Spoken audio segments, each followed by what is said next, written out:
तो चलिए हम शुरू करते हैं। 10 सेकेंड्स, 5 सेकेंड्स, स्टार्ट। शिक्षा की प्रगति और देश की बेकारी को मामूली तौर पर देखकर कहा जाता है कि पढ़े लिखे युवकों की दशा अच्छी हो ही कैसे सकती है।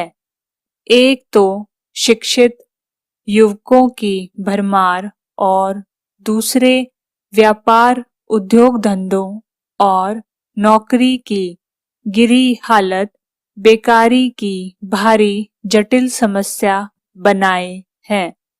एक तो यह है ही, दूसरी खेती की बर्बादी, यानी 90% किसान जो गांवों में रहते हैं उनकी दशा देखकर हम कह सकते हैं कि यदि खेती तथा देशी व्यापार आदि में किए जाने योग्य सुधार शीघ्र न किए गए तो ऐसा न हो कि कुछ दिनों के बाद देश में आतंकवाद की लहर उठ पड़े।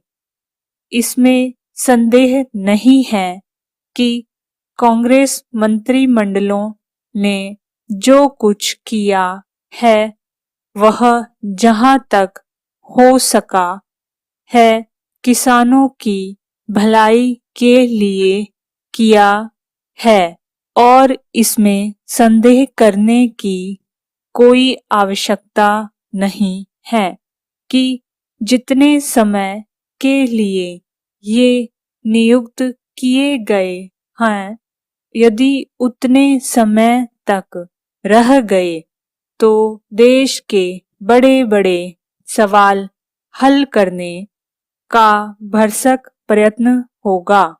आजकल सिर्फ शिक्षा के होने या न होने से खास मतलब नहीं, किंतु सबसे बड़ी बात यह है कि पढ़े लिखे लोग और बेकार न बैठने पावें।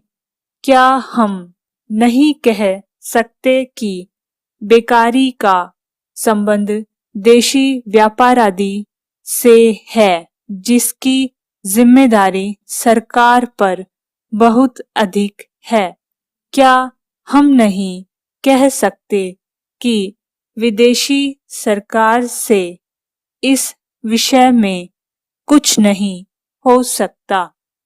यथार्थ में मैं कह देना चाहता हूँ कि हमारे औद्योगिक और व्यापारिक पतन का कारण हमारी दास्ता है। अतः सबसे बड़ी बात यह है कि देश स्वतंत्र हो।